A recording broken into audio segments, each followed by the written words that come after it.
Dear students, through coming illustration we will discuss an interesting application of Ampere's law. This illustration says a long straight conductor has uniform cross section having shape of two identical overlap circle with their center to center spacing small d. The material from the overlap section has been removed from entire length of the conductor as shown in the figure. Okay. First of all, let us try to understand the figure. We have two long cylindrical conductors. हमारे पास ये दो long cylindrical conductor थे. हमने इन दोनों long cylindrical conductor को इस तरह से रखा कि उनके बीच का separation, centre to centre separation small d हो जाए, और इस प्रोसेस में जो ओवरलैपिंग सेक्शन था, this was the overlapping section. ये क्रॉस सेक्शन है लेफ्ट सिलिंड्रिकल कंडक्टर का और ये क्रॉस सेक्शन था राइट साइड के सिलिंड्रिकल कंडक्टर का. तो जो ओवरलैपिंग सेक्शन व्हाइट कलर से आप देख रहे हो वो मैंने throughout the length remove कर दिया. Now the portion on the either side of the YZ plane are split and restacked after coating their surfaces by a very thin layer of the insulating paint. अब जो overlapping section remove करने के बाद दोनों को रिस्टैक किया, दोनों को अगेन ज्वाइन किया, और जिस समय ज्वाइन किया तो इन सरफेस में हम लोगों ने इंसुलेटिंग पेंट लगा दिया. ओके, इंसुलेटिंग पेंट इसलिए लगा दिया कि जो करंट फ्लो हो रही है लेफ्ट साइड के सिलेंडर में और राइट साइड के सिलेंडर में उनकी इंटरमिक्सिंग ना हो. Okay, now next part of the question says the portions of the composite conductor to the left and the right side of the YZ plane carry the uniform current of current density J in the positive Z direction and negative Z direction respectively. The plane of the screen is the XY plane. Positive direction is perpendicular to the plane of the screen and towards you. You can observe here current in the left conductor, cylindrical conductor is dot. That means current is towards you in the positive Z direction, and current in the right side of the conductor is cross. That means current is perpendicular to the screen and away from you. तो यहाँ पे dot current represent कर रही है आपकी तरफ current और ये रिप्रेजेंट कर रही है आपसे away current. Okay, this is current outside the plane, this is current inside the plane. The permeability of the both the conductors is same as the vacuum, right? जो मैग्नेटिक परमिटिबिलिटी, रिलेटिव परमिटिबिलिटी की बात करें तो वो वैक्यूम के बराबर है. Find the magnetic field in the empty space inside the composite conductor. तो जो ये एम्प्टी स्पेस है जो रिमूव कर दिया है हम लोगों ने पोर्शन, वहाँ एम्प्टी स्पेस हो गया, एयर हो गई, और हमें वहाँ पे मालूम करनी है उस स्पेस में what is the magnetic field. Okay, magnetic field की वैल्यू, मैग्नीट्यूड और डायरेक्शन दोनों हमें कैलकुलेट करनी है. मैं इस डायग्राम को कॉपी कर लेता हूं नेक्स्ट पेज में. This is the situation. Okay, you can observe here current here is towards you और this is current away from you. We need to find magnetic field in the empty space. Suppose we are interested to find magnetic field here. यहां पे हम लोग magnetic field calculate करना चाह रहे हैं. ये कोई हमने आर्बिट्रेरी पॉइंट ले लिया. Solve the problem, we can consider the problem by superposition principle. हम लोग यहाँ पे superposition principle include कर सकते हैं. In superposition principle we can consider we have one complete cylinder, cylindrical conductor. हमारे पास एक complete cylindrical conductor है which is having current in the dot direction, that means current inside. और दूसरा हमारे पास conductor है which is having current outside. तो ये वाला जो कंडक्टर होगा सिलिंड्रिकल कंडक्टर होगा सर्कुलर क्रॉस सेक्शन का, इसमें करंट आउटसाइड द प्लेन और यहाँ पे हो जाएगी current inside the plane. We can consider हमारे पास दोनों कंप्लीट सर्कुलर क्रॉस सेक्शन के कंडक्टर्स अवेलेबल हैं. दोनों में करंट की डायरेक्शन अपोजिट डायरेक्शन में. अगर हम लोग यहाँ पे ओवरलैप कर दें, सपोज ये हमारे पास हो गया करंट आउटसाइड लेफ्ट साइड का और हमारे पास ये हो गया करंट इनसाइड वाला. अगर आप इन्हें ओवरलैप कर देते हो इसी तरीके से कि सेंटर टू सेंटर स्पेसिंग रहे स्मॉल डी, तो जो ओवरलैपिंग सेक्शन में जितने भी करंट एलिमेंट्स होंगे वो इक्वल अपोजिट होंगे, मैग्नीट्यूड वाइज इक्वल होंगे, डायरेक्शन वाइज अपोजिट होंगे। That means net effect of the magnetic field because of the overlapping section, जो ओवरलैपिंग सेक्शन में जो करंट एलिमेंट्स आएंगे उनका net effect toward the magnetic field will be zero, क्योंकि current उनमें होगी इक्वल और अपोजिट डायरेक्शन में। और हम लोग यहाँ पे इंटरेस्टेड है मैग्नेटिक फील्ड कैलकुलेट करने के लिए पी में। पी पॉइंट इज हियर, और यहाँ पे भी मैं पी की पोजीशन ड्रॉ कर लेता हूँ। Okay, let us assume the position vector of P with respect to centre of the cylinder. Centre of the cylinder means जो हम लोग इसका क्रॉस सेक्शन देख रहे हैं उसके सेंटर से इसकी पोजीशन वेक्टर को हम लोग यहाँ डिफाइन कर रहे हैं R1, और इसकी पोजीशन वेक्टर को P की position vector with respect to second cylinder जो राइट साइड में, इसकी हम लोग R2 ले लें। Then we can find the direction of the magnetic field, right. इसकी मैग्नेटिक फील्ड की डायरेक्शन राइट हैंड रूल से आएगी। राइट हैंड रूल अगर आप यहाँ पे अप्लाई करोगे, thumb in the direction of the current and curling of the finger represent the direction of the magnetic field, तो मैग्नेटिक फील्ड यहाँ पे आ जाएगी B1। सिमिलरली अगर मैं यहाँ पे ज्वाइन कर दूं R2, तो magnetic field again you can find by the right hand rule, और ये मैग्नेटिक फील्ड आ जाएगी सामने से देखने में क्लॉकवाइज सेंस में। That means direction of the magnetic field here will be like this. This is the B2 vector. We can draw the B1 and B2 vector at this position also. यहाँ पे मैं join कर देता हूँ, this is R1, okay, और इसके perpendicular direction में B1, और इसको मैं ज्वाइन करता हूँ, this is R2 and perpendicular to this vector and by the right hand rule जैसा हम लोग यहाँ पे देख रहे हैं इस डायग्राम में, तो मैं यहाँ परपेंडिकुलर ड्रॉ कर देता हूँ। This is B2 vector, okay. We can redraw the situation. हम लोग इस सिचुएशन को अलग रिड्रॉ कर लेते हैं। This is O1, this is O2 and separation between O1 and O2 is a small d. तो मैं यहाँ पे O1, O2 अलग बना लेता हूँ। इस डायग्राम को थोड़ा इनलार्ज करके बना लेते हैं तो हमें इसके डिटेल्स मिल जाएंगे। We can define a vector from O1 to O2. मैं ये डिफाइन कर रहा हूँ। This is D vector. Point P is located here. And the position vector of point P with respect to O1 is R1 and position vector of P with respect to O2 is R2. ये हमारे पास हो गया R2. Now we can make the magnetic field direction.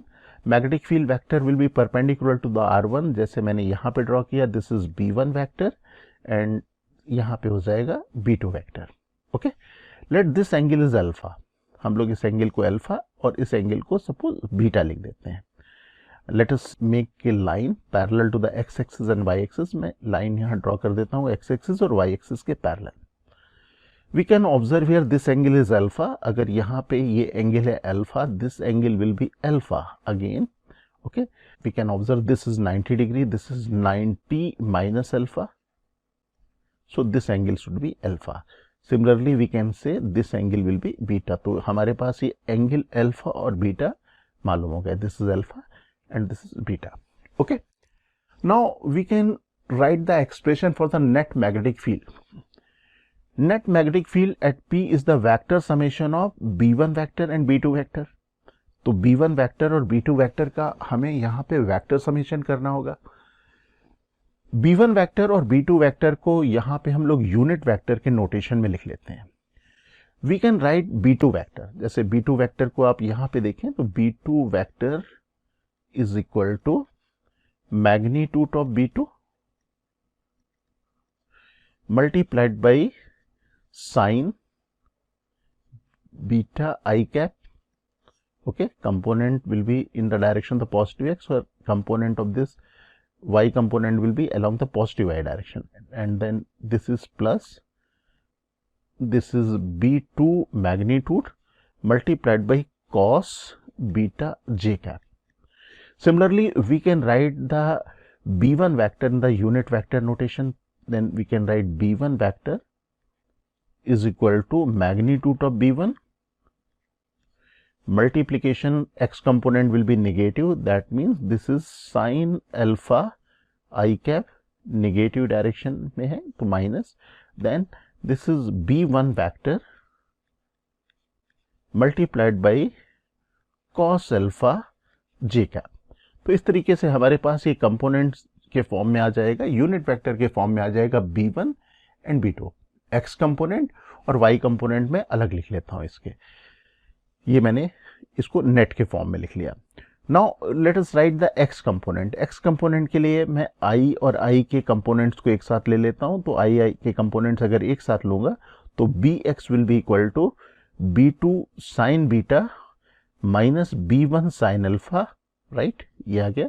Now we can write y component is b2 cos beta plus b1 cos alpha, right, this is the y component. x component और y component आ गया। Now we have expression for magnetic field inside the cylinder. किसी भी cylinder के अंदर magnetic field का हमारे पास expression है, हम लोगों ने एम्पियर लॉ में उसको प्रूव किया था। We have a standard formula, this is equal to 1/2 mu naught j multiplied by r। Mu naught multiplied by j is the current density means current per unit area. तो यहाँ पे हम लोग लिख सकते हैं for the magnetic field B2 vector की magnetic field हमारे पास हो जाएगी this B2 vector, this is 1/2 mu naught j multiplied by r2 and we can right B1 vector is equal to 1/2 mu naught j multiplied by r1। तो B1 और B2 की values हमें मालूम हो गई through Ampere's law. Now we can write expression for the sine alpha, sine beta, cos alpha and cos beta. इसके लिए हम लोग यहाँ पे डिफाइन कर लेते हैं, suppose this length, this height of the triangle is small h, this is d1 is the distance from O1 to this position, this is d1 and this is d2, okay। now you can observe two right angle triangles। हमारे पास ये right angle triangle आप देख सकते हो, ये right angle triangle है, और इस right angle triangle में we can write sin alpha is equal to s divided by r1 and cos alpha is equal to d1 divided by r1। so let us write sin alpha and cos alpha। similarly again you can observe this is a right angle triangle। इस right angle triangle में भी हम लोग sine beta और cos beta की value लिख सकते हैं। We can write sine beta is equal to s divided by r2 and cos beta is equal to d2 divided by r2। ये हमारे पास वैल्यूज आ गई साइन बीटा और कॉस बीटा की। अब इस एक्सप्रेशन में जो हम लोगों ने x कंपोनेंट और y कंपोनेंट्स लिखे, we know the value of b1 b2, we know the value of sin alpha, sin beta, sin beta, even we know the value of cos alpha, cos beta and these magnitude of the magnetic field vector। now we can find the different components। अब हम लोग x और y components calculate कर सकते हैं। तो मैं यहाँ पे b1 b2 की वैल्यू कॉपी कर लेता हूँ। b1 is the magnetic field at this position inside this cylinder and b2 is the magnetic field at this position for this cylinder। b1 b2 की वैल्यू आ गई। Now let us copy bx and by।